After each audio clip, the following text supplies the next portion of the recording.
누가복음 10장 38절 말씀부터 42절 말씀까지입니다.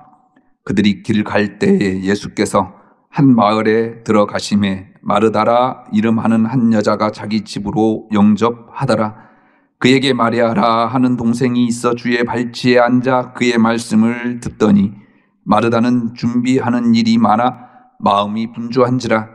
예수께 나아가 이르되 주여 내 동생이 나 혼자 일하게 두는 것을 생각하지 아니하시나이까? 그를 명하사 나를 도와주라 하소서. 주께서 대답하여 이르시되 마르다야 마르다야 내가 많은 일로 염려하고 근심하나 몇 가지만 하든지 혹은 한 가지만이라도 족하니라. 마리아는 이 좋은 편을 택하였으니 빼앗기지 아니하리라 하시니라. 아멘. 문명 발전의 부작용 중 하나는 단순하던 것들이 너무 복잡하다라는 것이겠지요. 매일 반복해야 하는 기본적인 의식주마저 문명이 발전하고 생활이 편리함에 따라서 단순한 것보다는 더 복잡해졌다라는 것이죠. 매일 아침 무슨 옷을 입고 나가야 할지 고민이 되는 것도 참 힘든 일입니다. 오늘 교회에 나오시면서 여러분들도 어떤 옷을 골라 입을까? 혹시 선택의 장애는 갖지 않으셨습니까? 차라리 어느 때는 학창시절 교복 입고 다녔을 때가 참 좋겠다라는 생각도 해볼 때가 있습니다. 요즘 스파게티를 요리해서 먹으려고 해도 마트 진열장에는 수십 가지 소스들이 나열되어 있습니다. 토마토 소스, 크림 소스, 오일 소스. 거기에다 더 한술 떠서 토마토 소스 중에는 양파를 넣은 것, 고기를 넣은 것, 단맛이 강한 것, 매운맛이 강한 것 등등 천차만별입니다. 때로는 한 가지만 만들지 선택의 장애를 이렇게 우리에게 불러일으키나 불평할 때도 있습니다.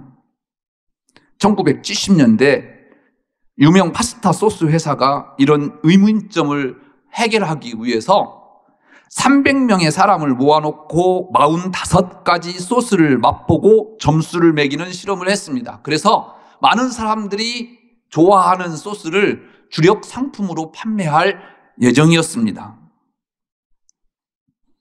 그런데 결과가 이 회사의 기대치를 벗어났어요. 어떻게 됐겠습니까? 한두 품목이 많은 사람들의 선택을 받았다고 한다면 그것을 주력 상품으로 했으면 좋을 텐데 45가지 소스가 골고루 비슷하게 선택을 받았다라는 것에 문제가 있었습니다. 회사는 각자의 취향이 있다라는 것을 고려하지 않은 것이지요. 모두가 좋아하는 하나의 맛이란 것은 세상에 없습니다. 그래서 파스타 소스 회사는 다양한 취향을 만족시키는 다양한 소스를 파는 것으로 전략을 바꾸었다고 합니다. 다양함이 가장 좋은 것의 표준이 된 것입니다. 우리의 삶도 그렇습니다. 다양한 사람들 함께 사니 얼마나 일도 많고 말도 많습니까? 힘들기도 하시겠지요. 그러나 좀 다르게 생각하면 오늘 말씀을 준비하다가 다름은 아름다운 거다. 비록 내가 갖고 있지 않고 다른 사람들이 갖고 있으니까 귀한 것이다. 그래서 그것이 아름다움이 아닐까 생각해 봤습니다. 한 가지 파스타만 먹는 것이 아니라 여러 가지 이것저것 모두 맛볼 수 있기 때문에 행복한 것이고 또 아름다움 아닐까요?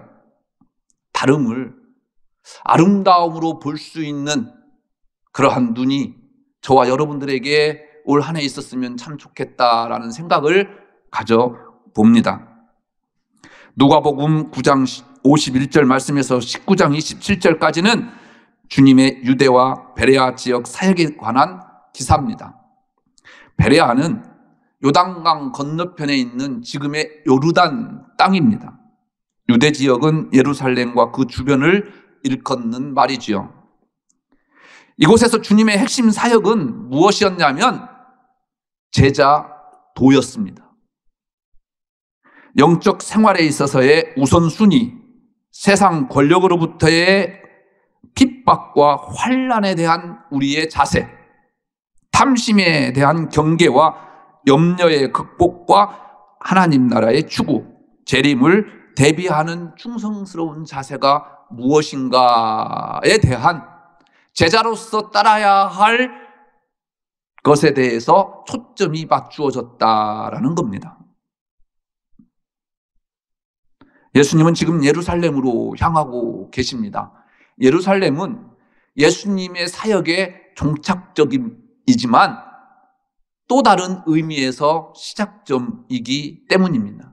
예수님의 사역은요, 이 예루살렘에서 십자가 상에서 끝이 납니다. 그런데 그것이 끝이 아니라 예수님을 따라야 하는 예수 그리스도의 제자들이 이제 예수님의 사역을 이어가야 할 어찌 보면 시작점이다라는 거예요. 이곳이 어떻게 보면 저와 여러분들의 시작점이기도 합니다. 그래서 예루살렘에 향하시면서 예수님께서는 제자의 길이 무엇인지를 가르쳐야 할 이유와 목적이 되었습니다. 오늘 본문도 이런 연장선상에 있지요. 지금 예수님은 베레아 지역을 거쳐서 예루살렘 인근 베다니에 와 계십니다. 베다니가 어디냐면요, 성지순례 갔다 오신 분들은 감을 잡겠지만 감람산이에요. 바로 예루살렘 동쪽 3km 지점에 있는 이 감람산 산기슭에 있는 조그마한 마을인데, 여러분들 유명한 감람산에서 마지막 예수님께서 기도하셨던 그곳 바로 옆에 있습니다. 그곳에 마르다와 마리아라고 하는 자매가 있습니다. 여러분들에게는 나사로라고 하는 그들의 오라비가 더 기억이 나시겠지요. 두 자매는 성격이나 기질이 달라도 너무 달랐습니다. 마르다는 주도적이고 적극적이면서 열정적이고 솔직직설적이라고 한다면, 마리아는 조용하고 사색적이고 내성적이고 차분합니다. 교회에도 이런 두 부류의 성도님들이 계시죠. 적극적으로 교회 봉사하시면서 열심을 내는 성도님들 계시고, 마리아처럼 조용히 교회를 지키면서 묵상하면서 신앙생활을 하시는 분들도 계십니다. 새해 많은 섬김의 자리에 여러분들 서 계실 줄 압니다. 오늘 마르다를 생각해 보면서 섬김에 대해서 한번 예수님께서 어떻게 말씀하시는지 귀 기울여 보시기 바랍니다. 본문에서 우리가 오해하는 것 중에 하나는요, 마리아가 옳고 마르다는 틀렸다라고 생각하는 것입니다. 그런데요, 오늘 주님은 이 마르다와 마리아를 통해서 옳고 그름을 이야기하는 것이 아닙니다. 예수님께서 마르다에게 선택의 중요성을 깨닫게 하시는 말씀입니다. 41절에서 예수님께서 마르다를 부르실 때 마르다야 마르다야 라고 두 번 반복해서 부르십니다. 두 번 반복해서 부르시는 것은 흔치가 않아요. 성경에 찾아보니까 한 3번 정도 돼요. 오늘 본문 말씀하고요, 베드로를 부르실 때 시몬아 시몬아 보라, 사탄이 너희를 밀 까부르듯 하려고 요구하였으나, 그리고 바울에게 사울아 사울아 내가 어찌하여 나를 박해하느냐라고 부르실 때 연거푸 부르십니다. 3곳의 공통점이 있어요. 2번 연거푸 예수님께서 부르셨다라는 것은 그만큼 애정을 가지셨다라는 의미지만, 무엇보다도 무엇인가 예수님께서 하시고자 하시는, 깨우치려고 하시는 그 말씀이 숨어 있다라는 것입니다. 그래서 오늘 제목을 일반적으로 마리아와 마르다라고 정해야 되는데, 저는 오늘 본문을 통해서 마르다의 봉사에 대해서 말씀드리기 위해서 예수님께서 말씀하신 대로 마르다야 마르다야라고 제목을 잡아봤습니다. 본문은 누가복음에만 나오는 이야기인데 39절 보겠습니다.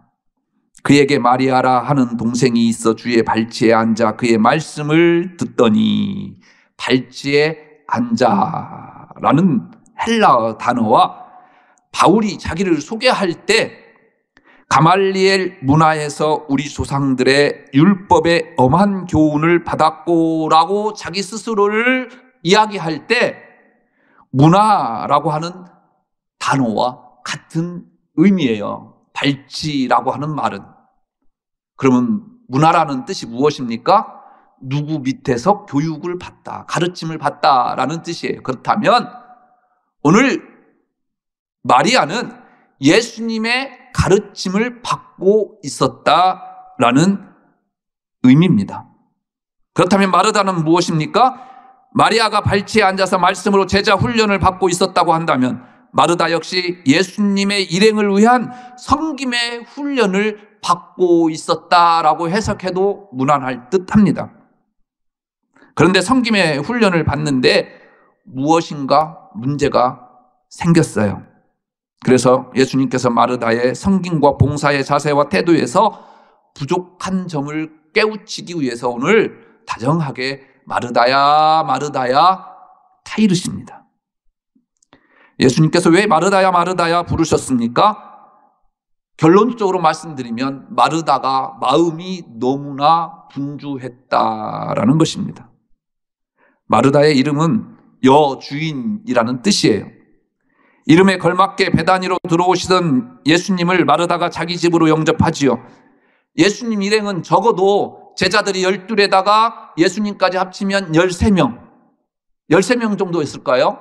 또 그의 딸린 식구들이 좀 있었지 않았겠습니까? 아무튼 최하 13명분을 마르다는 음식을 준비해야 했다라는 겁니다. 그래서 정신없이 바빴다, 분주했다 성경은 기록하고 있어요.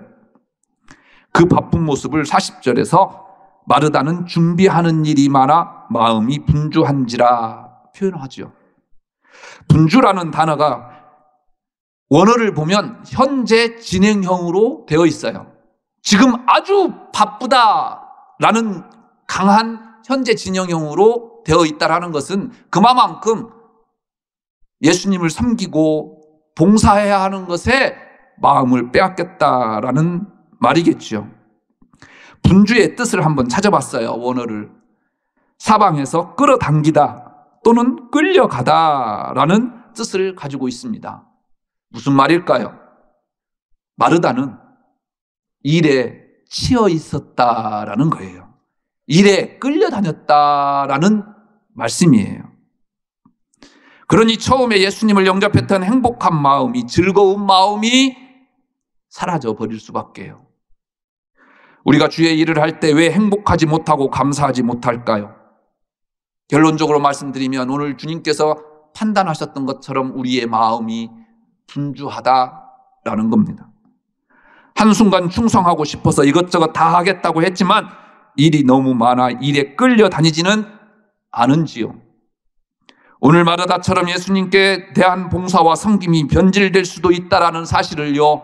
그런데 우리는 기억해야 됩니다. 봉사하는 일을 통해서 감사와 기쁨이 되면 그 일은 봉사고요. 충성 맞습니다. 그러나 불평과 원망과 짜증이 나온다면 그것은 충성이 아닙니다. 우리는 일에 끌려갈 때, 마음이 분주할 때 우리 스스로에게 질문을 던져야 합니다. 예수인가? 일인가? 나인가? 40절을 보면 마르다는 점점 순수함을 잃어가요. 예수님이 좋아서 예수님을 집에 모시고 섬기다가 예수님을 심지어 원망하는 모습을 보입니다. 예수님, 왜 내 동생을 그냥 두십니까? 그를 명하사 나를 도와주라 하소서. 마르다의 이러한 요청은요, 다음 세 가지의 뉘앙스를 깔고 있는 것이 아닐까 저는 분석해 봤어요. 첫째, 몹시 바쁜 와중에서 자신을 돕지 않는 마리아에 대한 간접적인 책망. 둘째, 이러한 사실을 알고도 침묵하고 계신 예수님께 대한 원망감. 셋째, 아무 일도 하지 않는 마리아에 비해 지금 접대 준비를 하고 있는 자신의 행위가 옳다라는 것을 은연중 드러내고자 하는 교만. 우리가 주의 일을 할 때 가장 경계해야 할 것이 바로 이러한 마음, 즉 불평입니다. 사단은 우리의 봉사를 불평이라고 하는 고리로 무너뜨리기 때문입니다. 마르다의 문제를 조금만 더 깊이 생각해 보겠습니다. 예수님께서 그의 집에 가신 것은 마르다의 초대 때문이지요. 그들이 길 갈 때 예수께서 한 마을에 들어가심에 마르다라 이름하는 한 여자가 자기 집으로 영접하더라. 예수님께서 가시겠다라고 먼저 말씀을 하셨다면요, 불평할 수도 있어요. 자기의 선택이 아닌 타의에 대한 선택이었기 때문이지요. 그런데 자기가 좋아서 초대해놓고 이제 일이 많아져서 불평을 늘어놓는다라는 것입니다. 음식 만드는 일을 선택한 것도 마르다입니다. 마리아가 마르다 언니에게 이렇게 얘기했을까요? 언니가 예수님과 그 제자들을 오라고 했으니까 그 음식 차리는 일은 언니 몫이다. 나에게 도와달라고 하지 말고 언니 혼자 해라 라고 했을까요? 아니요. 마리아의 성품상 그런 이야기 할 사람이 아닙니다. 음식 만드는 일을 선택한 것도 마르다예요. 마르다 자신이 좋아서 선택한 일인데 왜 마음이 불편해진 것일까? 자신이 좋아서 선택해놓고 불편해지니까요. 불평의 대상을 동생에게, 심지어는 예수님께 돌린 것입니다. 예수님께서 예루살렘으로 가시지 않고 베다니에 오시고 마르다의 집에 오신 것, 권사님 너무나도 감사한 일 아니에요? 예수님을 가까이에서 섬길 수 있다는 것 자체가 은혜요, 감사, 기쁨 아닙니까? 그래서 예수님을 자기 집에 초대했어요. 그런데 지금 불평이 앞서는 것은 그 예수님을 향한 감사의 마음이 사라져버렸기 때문입니다. 마리아가 예수님 앞에서 말씀을 듣고 있다는 것은 동생의 은혜를 받고 있다는 것인데, 동생이 은혜를 사모했나 보다 동생이 은혜를 받으니까 행복해 할 수는 없는 일일까요? 다른 사람도 아닌 동생이 예수님께 은혜를 받고 있는데 이것이 불평거리가 될까요? 감사와 불평은요, 사실 종이 한 장 차이입니다. 우리도 감사할 일을 불평으로 바꿀 때가 많습니다. 음식을 잘 만드는 것 정말 귀한 은사입니다. 그 귀한 것을 다른 사람도 아닌 예수님을 위해서 사용할 수 있다는 것이 얼마나 축복입니까? 권사님, 김치 잘 담그시죠? 음식 솜씨 좋죠? 내 손으로 담근 그 김치를 가지고 예수님께 밥 한 그릇 섬길 수 있다면 얼마나 큰 은혜요, 축복의 자리겠습니까? 그런데 불평이 쏟아지네요. 왜 그럴까? 나만 칭찬받았으면 좋겠고요. 내가 예수님을 위해서 지금 봉사하고 있다는 것 드러냈으면 좋겠습니다. 그래서 순수했던 그 예수님을 향한 마음을 잃어버렸습니다. 무엇보다도 감사가 사라졌습니다. 그러니 사탄이 찾아옵니다. 이런 마르다에게 예수님은 마르다야, 마르다야, 내가 많은 일로 염려하고 근심하나라고 말씀하시면서 마르다에게 깨닫기를 간절히 충고하고 계시는 말씀이 오늘 본문 말씀이다라는 거예요. 제가 우리 꿈꾸는 교회 부임한 지가 이제 14년째 접어들었네요. 저는 늘 아내와 함께 우리 꿈꾸는 교회에 부임한 것에 대해서 자부심을 갖고 여러분들 보는 재미에 또 살아왔습니다. 그래서 늘 감사했죠. 어떻게 우리 교인들 같은 저런 분들이 있을까 자랑스럽기도 했습니다. 그런데 요즘 간혹 제 입에서 불평과 불만이 쏟아져 나와요. 지난주 아내가 그래요. 처음 우리가 이곳에 와서 얼마나 감사했느냐. 모든 성도 한 분 한 분 볼 때 얼마나 예뻤느냐.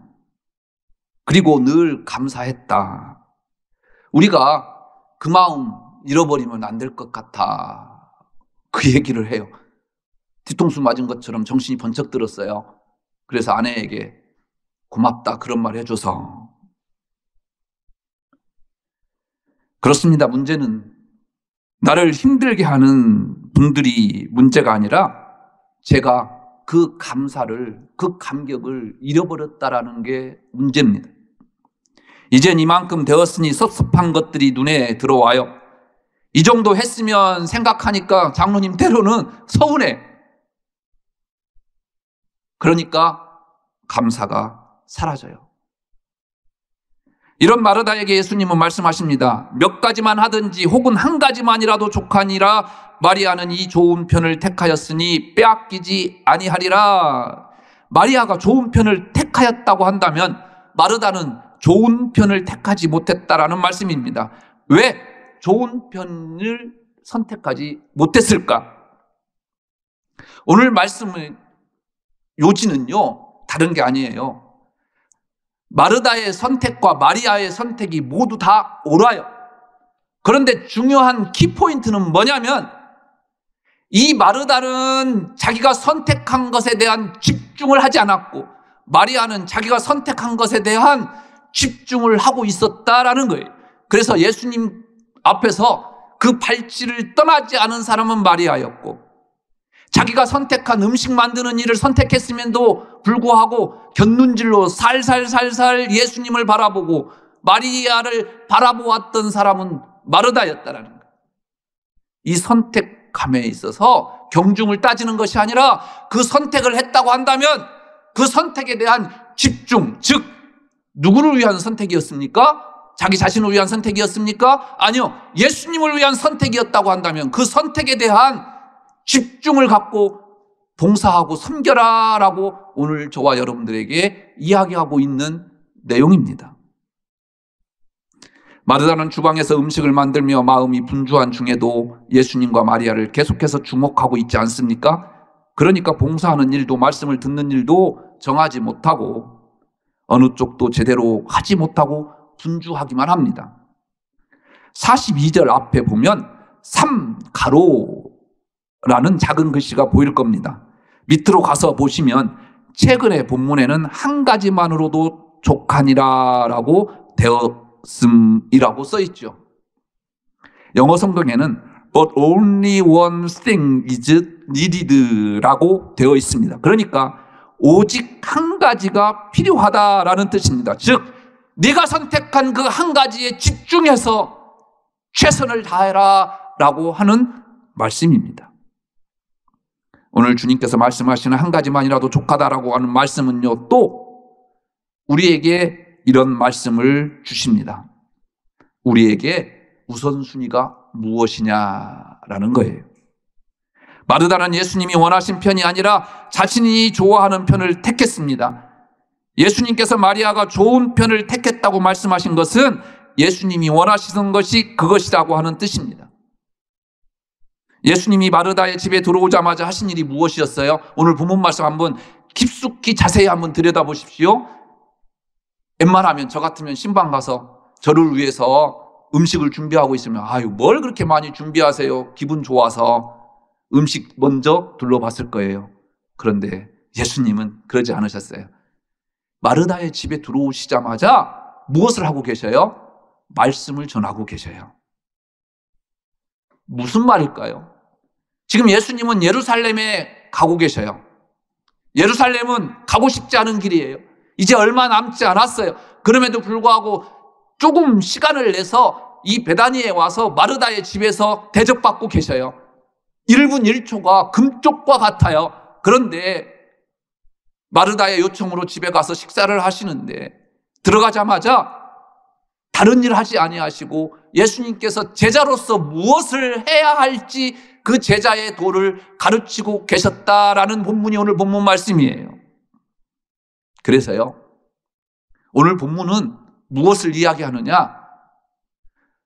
마리아는 자기의 선택이 지금 이 순간 가장 중요한 선택이 무엇인지를 예수님 편에 서서 행했다라는 것이고, 마르다의 선택은 그 예수님 편이 아닌 자기의 편에서 선택을 했다라는 것을 이야기하고 있다라는 것입니다.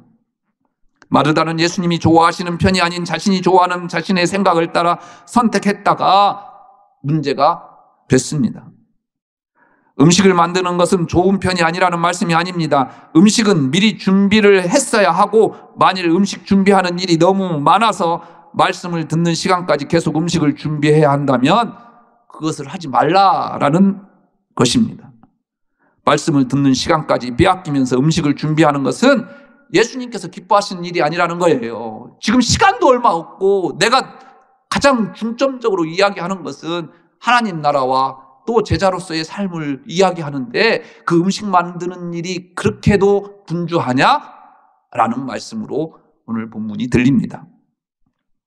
그 무엇보다도 예수님께 집중해야 할 시간이 무엇인가를 오늘 본문을 통해서 우리에게 묻고 계신다라는 것입니다.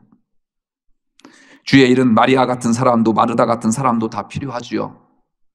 신앙생활에 예배와 봉사가 다 필요한 것입니다. 그런데 마르다에게 예수님이 마르다야 마르다야 하면서 안타깝게 말씀하시는 것은 지금 이 순간 가장 중요한 것이 무엇인지를 묻고 계신다라는 거예요.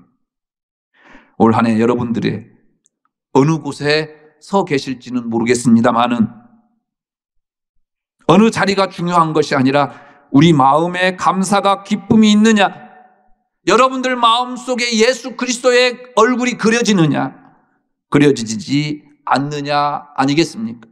올 한 해 여러분들이 섬김과 봉사가 헛되지 않고 여러분들이 그 서 있는 그 자리가 마냥 행복했으면 좋겠습니다.